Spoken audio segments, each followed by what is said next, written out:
Kita beralih.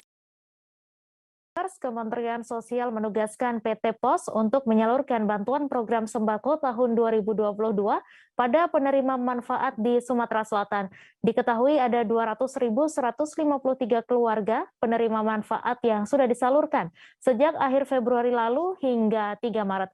Deputi Eksekutif General Manager Kantor Kacang Utama PT POS Palembang mengatakan hingga kini penyaluran bantuan sosial terus dipercepat agar selesai tepat waktu juga tepat sasaran. Untuk info selengkapnya akan disampaikan langsung oleh rekan jurnalis Tribun Sumsel, Hartati, yang kini sudah terhubung bersama kami. Silakan Hartati. Ya, selamat sore rekan Mei.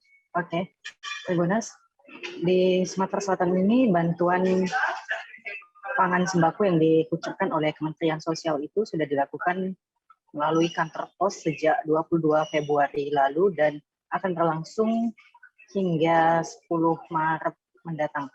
Sebenarnya yang proses percepatan ini ditentukan terakhir itu hari ini, tapi itu adalah proses percepatannya, bukan berarti bahwa penyaluran ini sudah selesai.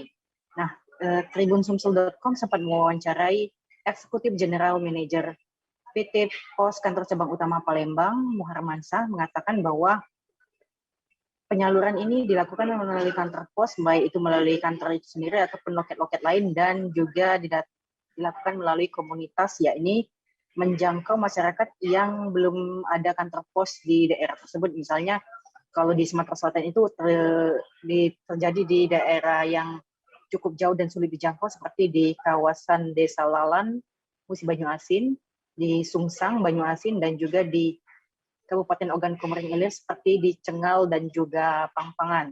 Nah, kawasan tersebut memang jauh dari jangkauan kantor pos, sehingga kantor pos menyalurkannya melalui komunitas, yakni mengumpulkan penerima manfaat di satu titik sehingga mereka terkumpul dan bisa dilayani dalam waktu bersamaan. Sementara untuk di Kota Palembang sendiri, penyaluran bantuan sosial ini dilakukan melalui sejumlah kantor pos, seperti kalau di Palembang itu di kantor pos Merdeka dan di kantor pos Arifai. Nah, sebagian penerima manfaat ini kadang tidak mengetahui bahwa pencairan bantuan sosial ini bisa diwakilkan melalui anggota keluarga yang lain. Dengan catatan misalnya penerima manfaat ini sakit, lanjut usia, ataupun tengah tidak berada di tempat atau tengah di luar kota, seperti itu, Mei. Nah, dengan catatan untuk pencairan ini bisa dilakukan bahwa anggota keluarga yang akan mencairkan itu namanya tertera dalam kartu keluarga tersebut. Misalnya, penerima manfaat ini adalah ayahnya, maka bisa diwakilkan melalui ibunya ataupun melalui anaknya. Itu tadi dengan catatan bahwa nama mereka tertera dalam satu kartu keluarga, seperti itu.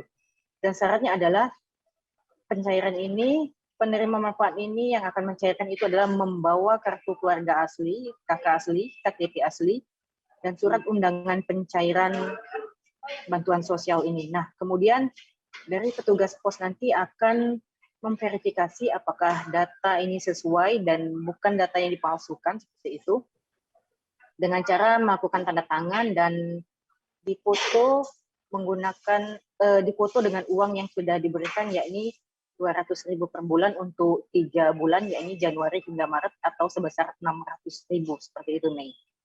Dan kantor pos sendiri memastikan, ya, Mei? Ya, silakan Hartati.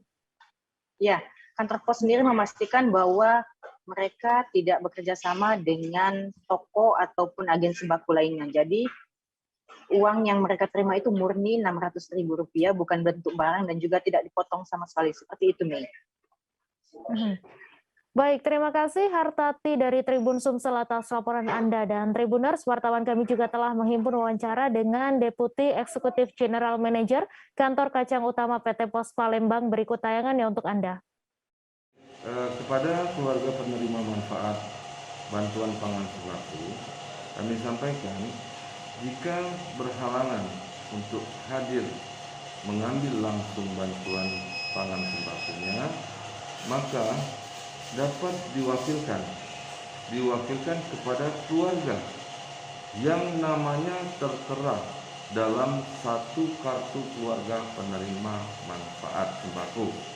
Seperti contoh, misal penerima ibunya dan ibunya lagi dalam kondisi tidak memungkinkan untuk hadir di loket pelayanan kami, maka nama anggota keluarga yang tertera di kartu keluarga tersebut, apakah itu suami, apakah itu anak, ataukah itu nama-nama lain yang ada di dalam satu kartu keluarga itu, maka mereka berhak untuk mencairkan dana tersebut, karena memang bantuan pangan sembako ini diperuntukkan bagi keluarga penerima manfaat, dan oleh karena itu syaratnya juga sudah jelas, membawa kartu keluarga asli yang bertalian untuk diunjukkan kepada kami, dan juga membawa identitas diri yang berlaku, KTP, baik itu penerima maupun yang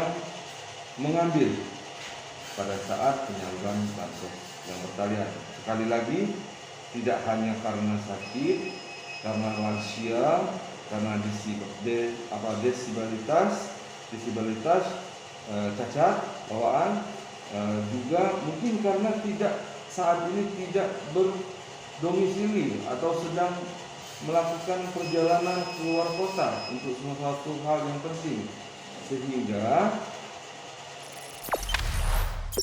jangan lupa subscribe, share, komen, dan like ya.